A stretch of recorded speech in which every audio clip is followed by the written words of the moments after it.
as I have. Tony's been a Rotarian for 30 years.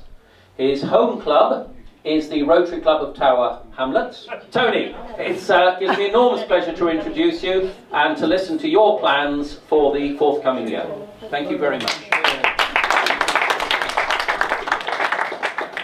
President Tim, thank you for that introduction, and it tells you've only been in the job 1 week. Absolutely. Don't know where the DG lives. I don't know, I just can't get the staff anymore. Anyway, good afternoon, President, fellow Rotarians and friends. Now, it is my pleasure and honour to be here with you today, and coming to London Club really is an honour.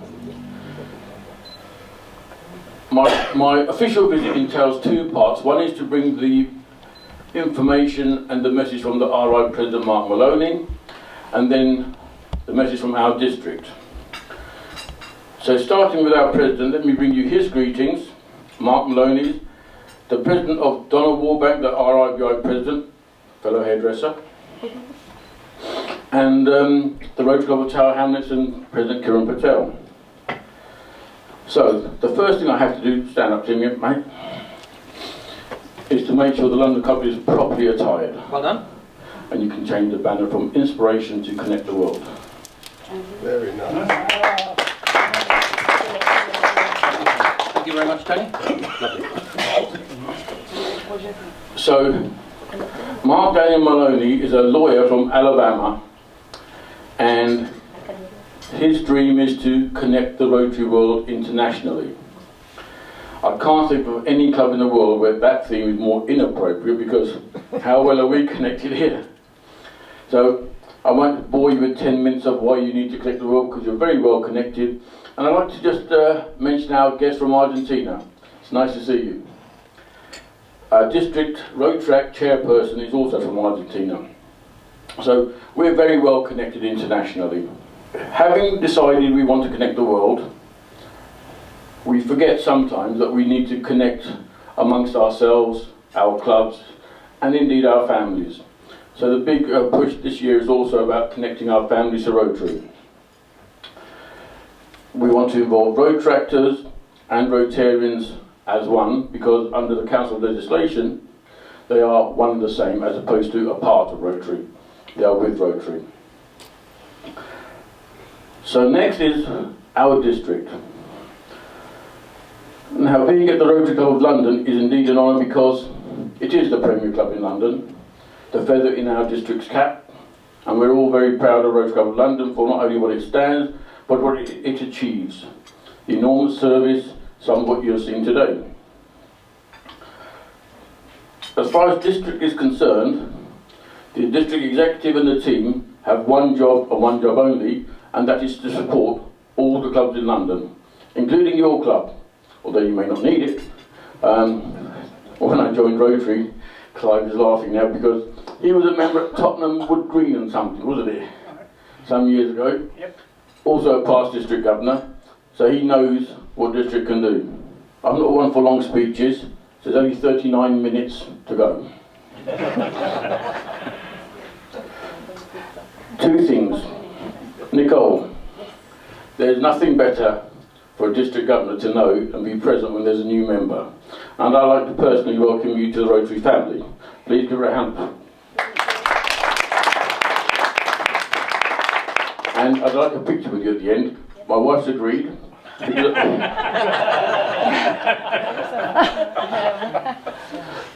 Excuse me, Stefan, if you don't mind. He's been chatting her up all the afternoon. Because I want to send your picture to our leader right now, because she was probably the first hairdressers in Rotary to take the highest position. Secondly, Brian, it's really nice to see you. You reminded me of almost 30 years ago when I joined Rotary. You will of course know Booth House. For the benefit of others, Booth House is a rather splendid building of the Salvation Army in the East End. One of my first jobs in Rotary, it's funny because I can imagine it, but I couldn't do it anymore. One of my first jobs in Rotary was to paint a room.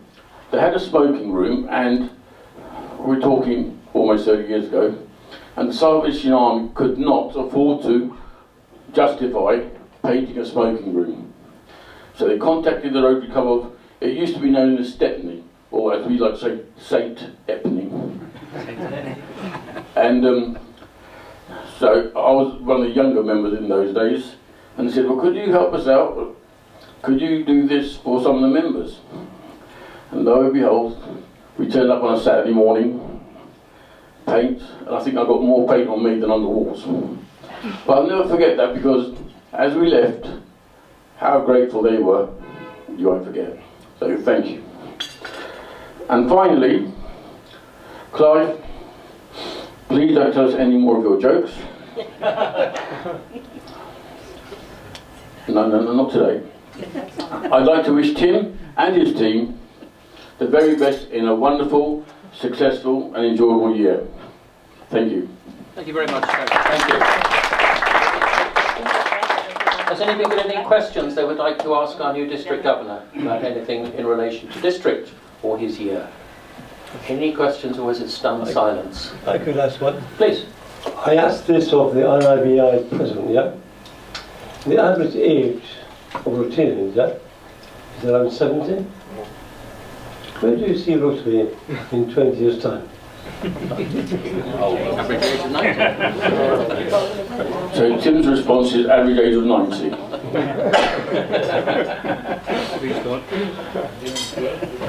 In Rotary, we have understood and do accept that times move on. Change is very difficult. What we've decided at the highest level at Rotary International is that Rotary needs to change dramatically and very quickly. Basically what's happened is, as life has changed, work patterns and demographics have changed. Regrettably, Rotary hasn't changed with it until now. Whereas in the good old days of 30 and 20 years ago, it was easy to go to a club at a lunchtime. I remember my staff used to love it when I went to Rotary, because they knew, that's it, we're not going to see him for the rest of the day. That's not happened anymore. Today's working people have, if they're lucky, a sandwich in a coffee bar, or if they're unlucky, a sandwich at their desk. So Rotary's adapting. We're going towards more evening clubs, more internet-based clubs, less weekly meetings, less dinner time meetings. So with those changes, and to answer your question, I can see Rotary, because of what it stands, being highly successful in the modern era. But they will still need the guidance of people like yourself. Thank you. Tony, we've known each other for a very long time, probably more years than we care to admit through Rotary, and you've always from time to time come up with different projects. Some have succeeded, some haven't, but if you don't try them, what's the point in doing anything? But have you got any particular project in mind now? We had one recently where we were both involved trying to bring the RI convention to London in 2023. Unfortunately, we didn't do it. I don't think it was any fault of ours. There were things going on in the background of which we knew not. But have you got any particular projects in mind, Tony? Yes, I have, and I will share them with you. Having been in Rotary for 30 years, I've seen all around the world what Rotary does and how good Rotary does, and the polio program is legendary. Getting rid of malaria, we're doing all these things. But about 4 years ago I was told a statistic. Conflict kills more people than disease and ill health. Rotary has become very focused on conflict resolutions. So, having been involved in the past 4 years, and having been with a heritage from India, my parents are from the Punjab, in 2015 I went to Pakistan for the polio eradication program. My wife stopped speaking to me for a week because when I got the visa she thought I'm not going to be coming back, because I'd forgotten, although I'm born in England, the Indian heritage, and we just happened to be at war with Pakistan, so it wasn't a very clever thing to do. But what happened is that they embraced me because we look the same, we speak the same, have the same heritage. So why all this fighting? So we embarked 2 years ago on the Indus Peace Park programme. So we want to build a peace park across the border, one side on Pakistan and one side on India. The governments are not agreeable to it at the moment, but we're going to do it anyway, with the hope that if the Berlin Wall can come down, with the help of the people, we will break that barrier. So that's my signature project on a personal level. Thank you. Thank you. Thank you very much, Tony. Thank you. Brian?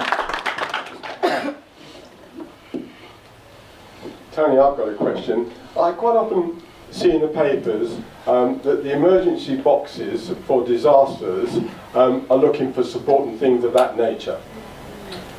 It shows them as together with the Rotary emblem and thing, but basically it says we're not associated with Rotary. Can you explain that to me? The explanation is very simple. Rotary has a lot of integrity. The programme you mentioned, well, there's two. One is the shelter box, and one is the aqua box, or the water aid. It's a shelter box, I mean. Right. So the shelter box is a big green box with Rotary all over it. And that is Rotary's way of being first at the scene. Rotarians all over the world contribute to build the shelter box, which has a tent in it, all the cooking utensils that you would need. The box becomes a water filtration system. So there's hundreds and thousands of these piled up in several warehouses strategically all around the world. So when there's a disaster, while people are talking about what they're going to do, Rotary sends them, puts them on a plane, and they distribute. Because Rotary has the integrity, and they do not wish to spend the money on advertising, because that money is better spent helping people, that's why you don't hear from him. A couple of years ago, it was highlighted, we were first on the ground, yet another charity took all the credit. By the time we responded, it was rather too late. So, unless we have a media machine, which is very expensive, we will have to accept, although we know what we do, others may not. I hope that answers your question. Not at all. Okay, please, let's elaborate. Well, it's got this advert, and it says the shelter boxes basically have nothing to do with Rotary, and it's adverts in newspapers quite often. They're appealing for funds, and it's got the Rotary emblem, says Rotary supports this, but we are not associated. And I just don't understand that. Independent, aren't you? I can't. No. Rotary Shelter Box was started by a Rotarian in Wirksworth in Cornwall. They've now got another centre in the United States, and it is run by Rotarians. So I don't understand. It's not part of Rotary International, is it? Yes, Rotary. Every Rotary club. Separate charitable trust. Next time you see it in the papers, just look at it, and then you'll I will do, see what I'm looking for. If I could see that, and I'll make a note of it, because that is definitely wrong. And it's a very valid point. I'm glad you made it. The head office in Watermet Trout or something, isn't it? We'll find out. So we send the money for it. Yeah. Well, following on from what Brian has said, it seems to me that Rotary tends to hide its light under a bushel, because Rotary is a fantastic worldwide organisation. You're forever reading stuff in the newspapers that Rotary has been behind, but it's not drawn to the attention of the general public.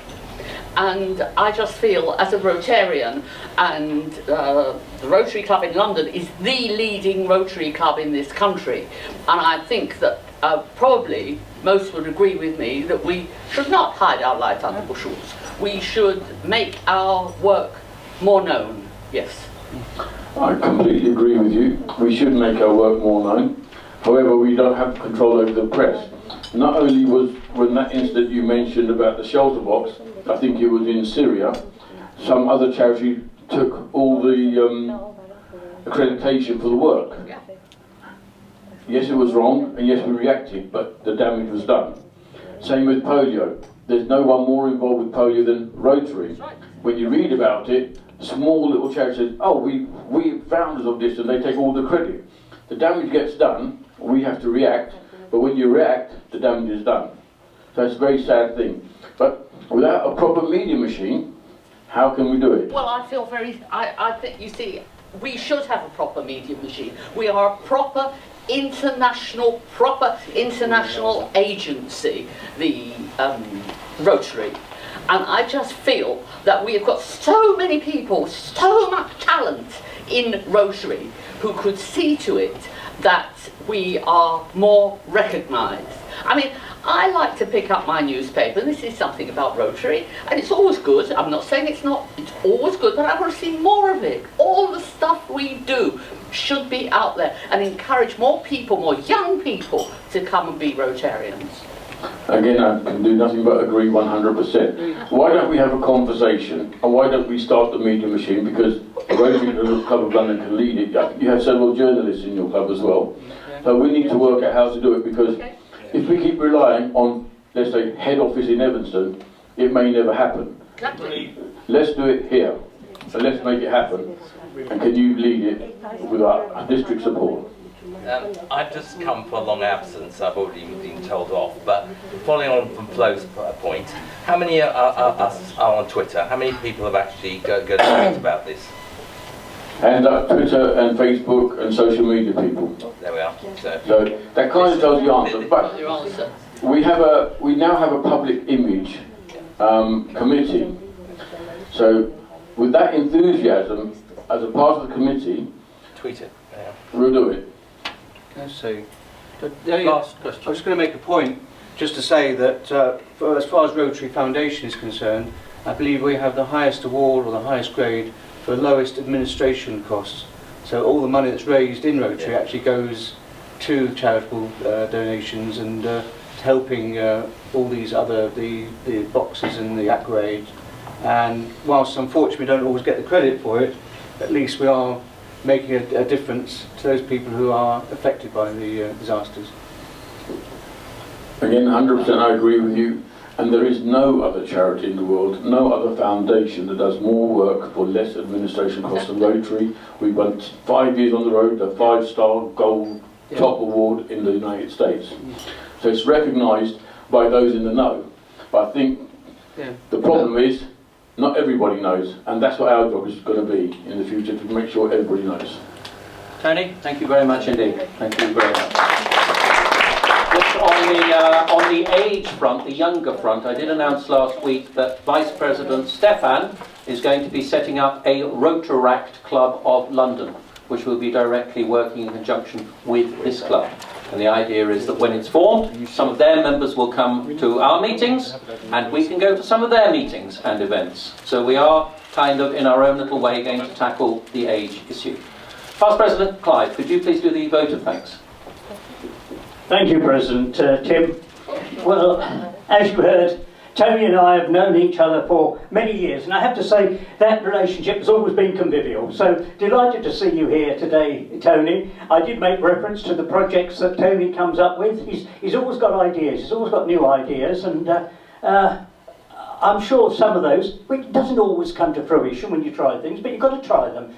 And more power to your elbow with that, Tony, and particularly the peace project on the India-Pakistan border in Kashmir. That really is quite a marvellous concept. We're glad to see the district governor here so early in the year. Sometimes it's well on nearly Christmas time, but we're all fresh in the new year, a new president, new district governor. We've all got our ideas. Everybody's enthusiastic for the year. I'm sure you are. I hope you enjoy your year. You did refer to the fact that I was a past district governor, and I have to say, and I've said this many times, it was the best year I had in Rotary. I hope the same will be for you. We wish you all the very best, and can I invite my fellow Rotarians to thank you for having given up your time, come here today and addressing us. And just to prove that you've been here, we have a speaker's certificate. Better look for the cameraman. There we are. And we'd like you also to accept a Rotary Club of London centenary tie. Thank you, Tony. Thank you.